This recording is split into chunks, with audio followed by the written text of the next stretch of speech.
Sebelumnya, perkenalkan, nama aku Halimatus Sa'diyah dengan NIM 2020-20-150.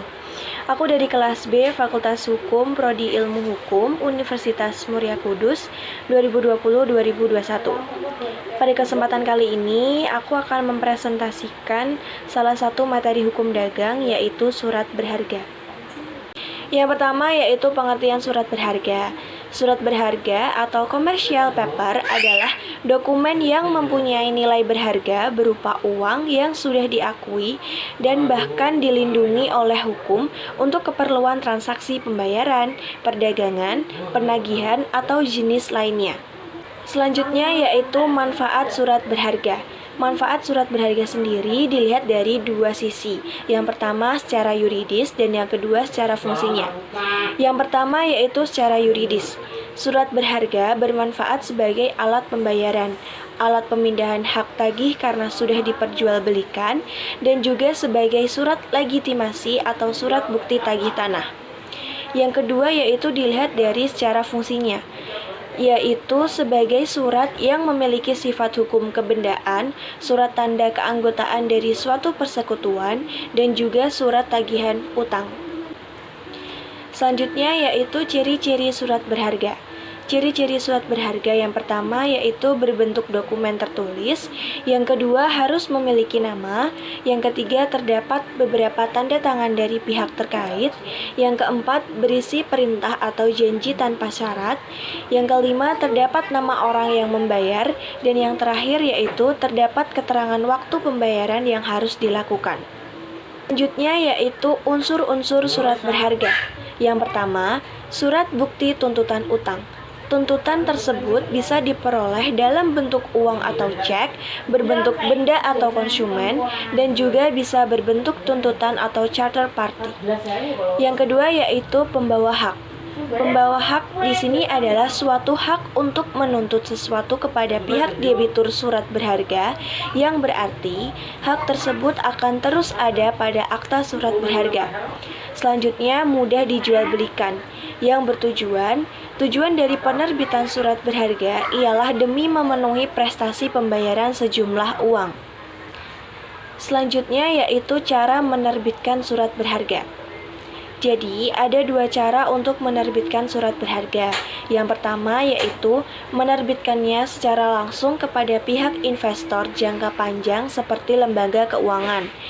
Proses penerbitan langsung ini akan dilakukan oleh lembaga keuangan yang mempunyai kebutuhan tetap atas pinjaman dana yang nilainya cukup besar dan memilih menerbitkannya langsung agar lebih ekonomis. Yang kedua yaitu menerbitkannya secara tidak langsung. Menerbitkannya secara tidak langsung ini dengan cara menjualnya kepada pialang, lalu pialang tersebut yang akan menjualnya ke pasar uang. Selanjutnya yaitu surat berharga sebagai surat legitimasi.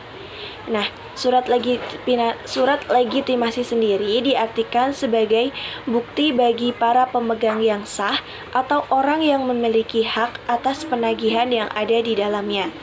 Asas legitimasi digunakan untuk memperlancar peredaran surat berharga dalam lalu lintas pembayaran yang sesuai dengan fungsi penerbitan surat berharga. Jenis-jenis surat legitimasi berdasarkan KUHD. Yang pertama yaitu legitimasi formil.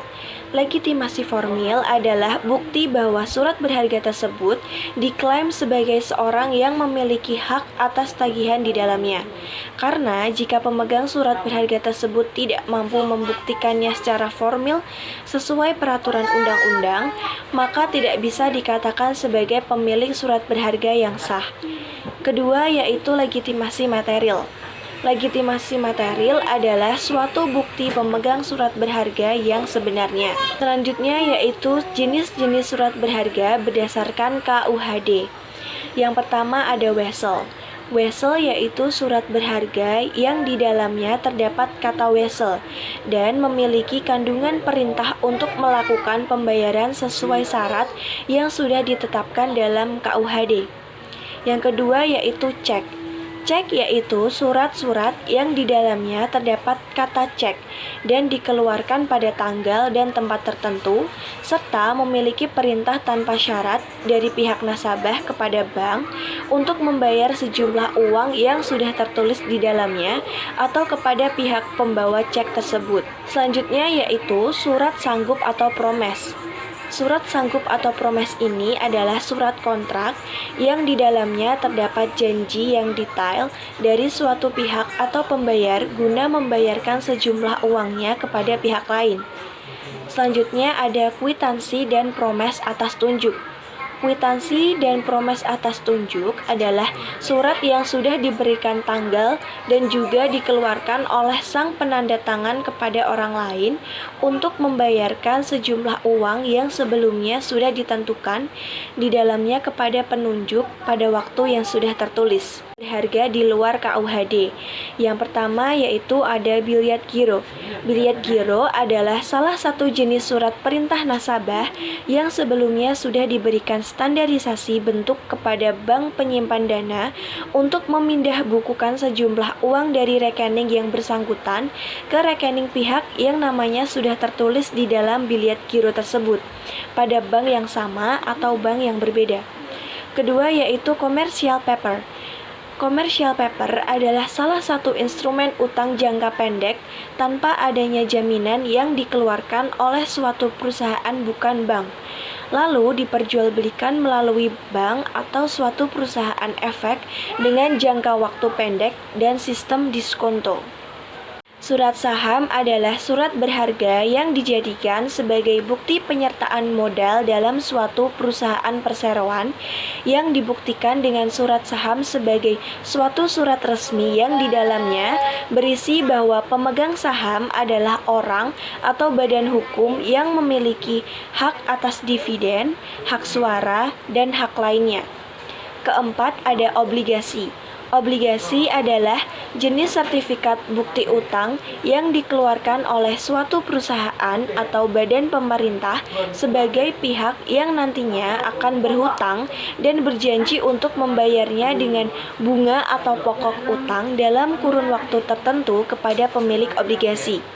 Surat saham adalah surat berharga yang dijadikan sebagai bukti penyertaan modal dalam suatu perusahaan perseroan yang dibuktikan dengan surat saham sebagai suatu surat resmi yang di dalamnya berisi bahwa pemegang saham adalah orang atau badan hukum yang memiliki hak atas dividen, hak suara, dan hak lainnya. Keempat, ada obligasi.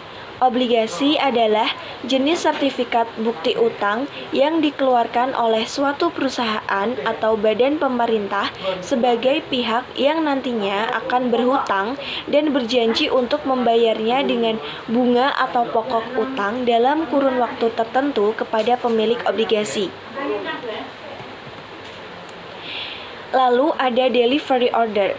Delivery order adalah suatu bentuk dokumen yang memiliki fungsi sebagai surat pengantar atas suatu barang yang di dalamnya tercantum dan ditujukan kepada pembeli atau penerima yang sudah ditentukan oleh pembeli serta dilindungi hukum legalitas yang dibutuhkan di jalan raya, mulai dari mereka keluar perusahaan hingga tiba di wilayah pembeli. Lalu ada surat utang negara atau SUN. Surat utang negara adalah salah satu bentuk surat utang berharga negara yang dikeluarkan oleh pihak pemerintah. Surat utang negara ini merupakan surat-surat pengakuan utang dalam mata uang rupiah ataupun dalam valuta asing yang dijamin dengan suatu pembayaran bunga dan pokoknya oleh pemerintah negara sesuai dengan masa berlakunya surat tersebut. Apabila ada materi yang kurang jelas atau ada beberapa salah pengucapan kata yang saya ucapkan tadi, saya mengucapkan maaf dan terima kasih sudah menonton video ini. Sampai jumpa di pertemuan selanjutnya. Assalamualaikum warahmatullahi wabarakatuh.